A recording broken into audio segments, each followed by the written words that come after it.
Wednesday, August the 1st. Hussein Pacha, the local commander, starts mustering his men for an ambush on the Kabul road, calling the roll and distributing ammunition.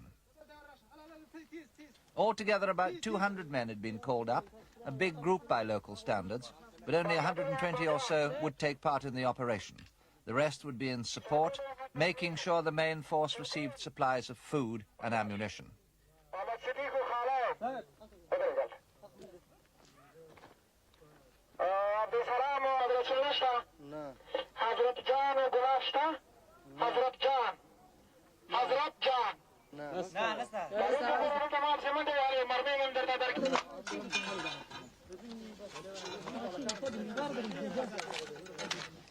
First, each man received a handout of 9mm ammunition for his Kalashnikov rifle.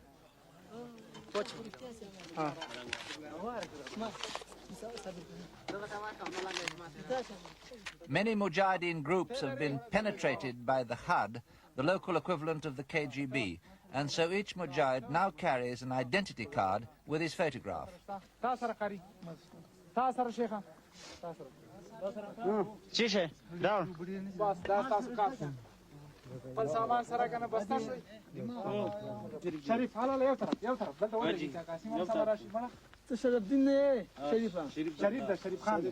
بصير خان وحمد الله ودرك شابه سيابزه بصير وحمد الله بابرك ملاجان شابس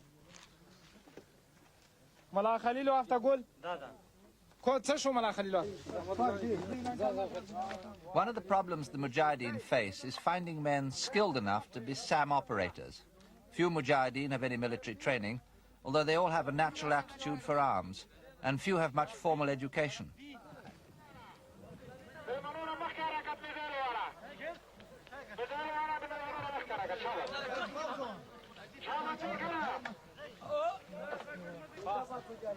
Our group took in 6 SAM-7s, representing an investment of $1.5 million.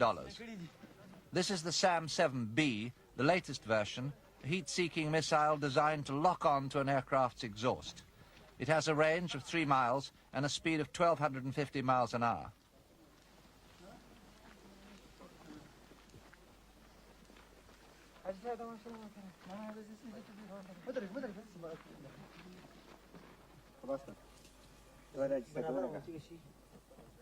Chinese pressure mines made of plastic, so they're hard to detect.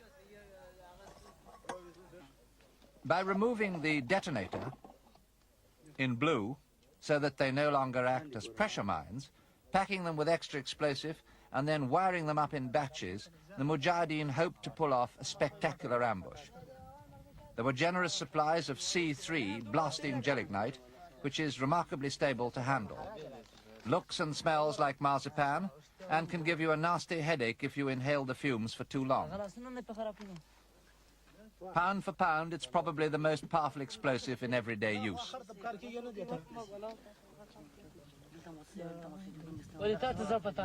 The plan here was to set off the mines in batches of 16 by remote control. It was an ambitious plan, perhaps too ambitious, and meant that each batch had to be wired together and then wired separately to a remote control exploder.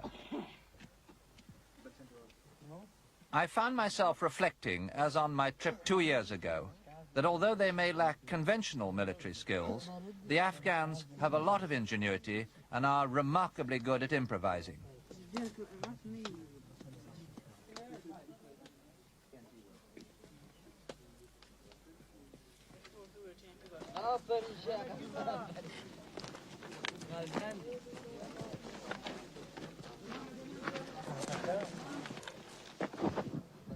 Well, the ambush site has finally been chosen, and this group of mine layers is setting off now to plant 80 mines on the main road, which is just over that hill down at the bottom of a steep gorge. It's the main road from Kabul, the capital, to the important provincial city of Jalalabad, and along it run big Russian convoys regularly, up to 250 or 300 vehicles, some of them carrying ammunition, petrol and troops.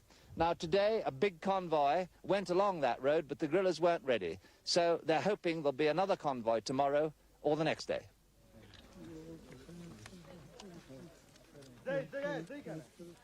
A group of young boys carries the last of the mines up the hillside.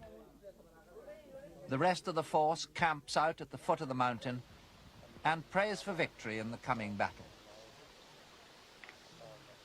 Buoyed up by the belief that a place in heaven awaits the martyrs of the jihad. I wrote in my diary, their spirits seem very high, no sign of nerves. They despise the Russians as soldiers. The only thing they fear is their air power.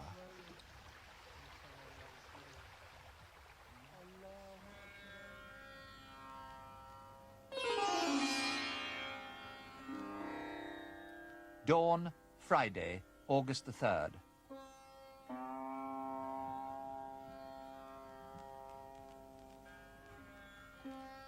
In the middle of the picture, a Russian post guards the road to Kabul with tanks and a garrison.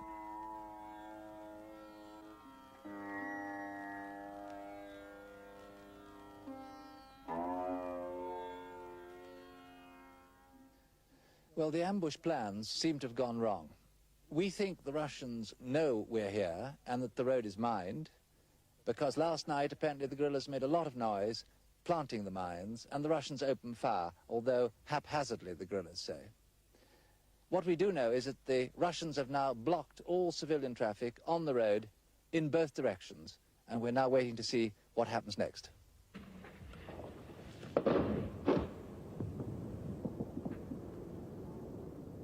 What happened next was that the Russians started to mortar the mountaintop where we were.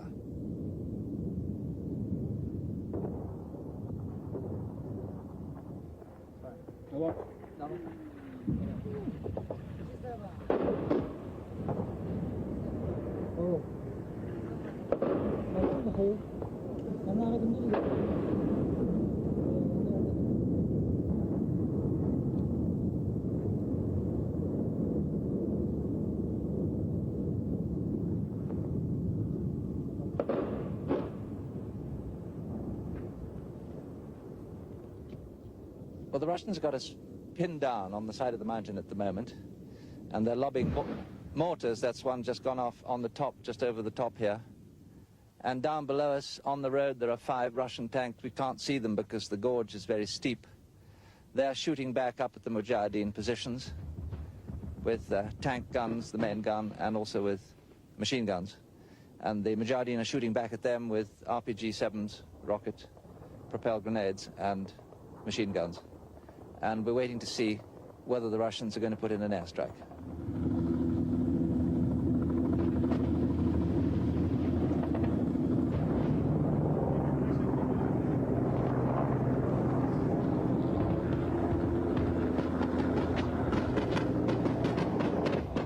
It came at noon. 2 Mi-24 helicopter gunships armed with rockets and cannon, flying too high for the SAMs. When the first gunship opened fire, the rockets went right over our heads.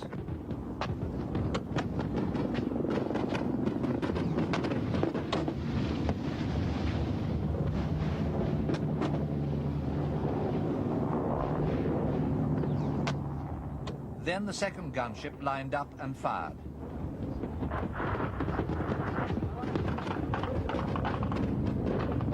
The rockets smashing into the hillside above us.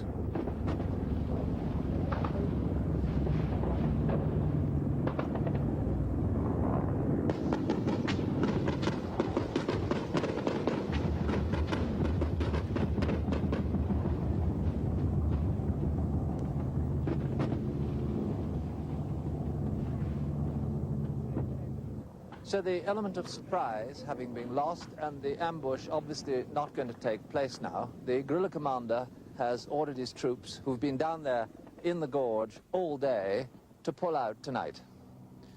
It just shows you today's action how easy it is for the Russians to keep a grip on this road. They've got strong posts all along it, about 2 miles apart, from which they can rake the mountainside with heavy mortars and tank fire. But it also shows just how easy it is for the guerrillas, the Mujahideen, to cut the road at any time. Today they've stopped all traffic for the whole day, and we don't know when it's going to start again. It shows you that they are in a very strong position to cut the road whenever they want to. And today, in fact, they have knocked out 2 tanks.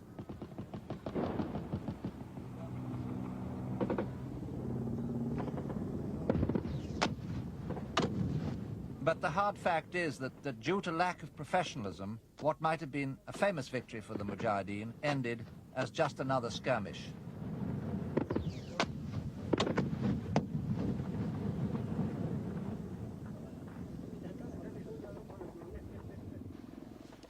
Surprisingly, casualties were very light, only 2 wounded. Looking after wounded Mujahideen is one of the things the Russian defectors do voluntarily. They have some first aid training. In Naumov's case, it runs in the family. His mother was a doctor, his brother is a dentist.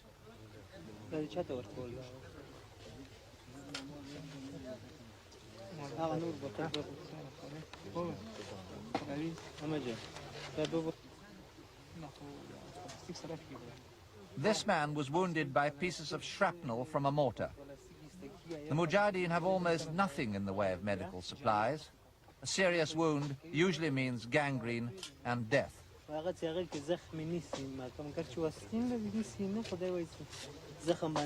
By showing they care, the Russians are no doubt making their own act of atonement for the behavior of their fellow countrymen. But for Naumov especially, their defection to the Mujahideen is much more than a personal protest. Пока мы находимся в Афганистане, мы бы хотели как можно больше распространить информации, точной, да, правдивой информации среди советских солдат, которые служат сейчас в Афганистане. В дальнейшем, конечно, мы постараемся, в общем, расширить свою деятельность в Афганистане. Пока что нас 3, но, как говорится, 1 в поле не воин, а 3 уже воины. Поэтому мы, в общем, выпускаем листовки на русском языке. Значит, записывали мы на кассету специально для советских людей, живущих в Советском Союзе. Значит, программу делали, рассказывали правду о Афганистане. И много другой работы. В общем, написали там письмо Черненко и сделали, в общем, выполнили много работы в Афганистане. Можно привести очень много примеров о жестокостях, творящихся в Афганистане, о том, как советские солдаты, порой накурившись наркотиков, идут в бой и, не осознавая того, что они делают, в общем, творят они невероятно ужасно в Афганистане. Но практически за наркотиками, за употреблением наркотиков в Афганистане, в общем, никто из руководства, из военного руководства не следит, потому что это играет в какой-то степени на руку советскому правительству, советской политике. This village was bombed by the Russians last winter. 2 people were killed. The remaining 11 families fled as refugees, except for one man, Gul Mahmud. His family are all now in Pakistan, but he came back alone to work the land and to help the Mujahideen. Just below the village were 2 unexploded Russian bombs. Plotnikov, who comes from Moscow, was trained as an engineer in bomb disposal, and he offered to help get rid of them.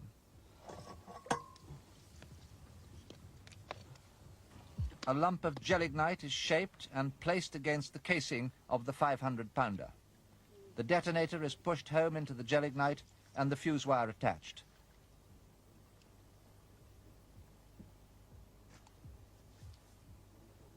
Plotnikov lights it and runs. He has a minute to get clear.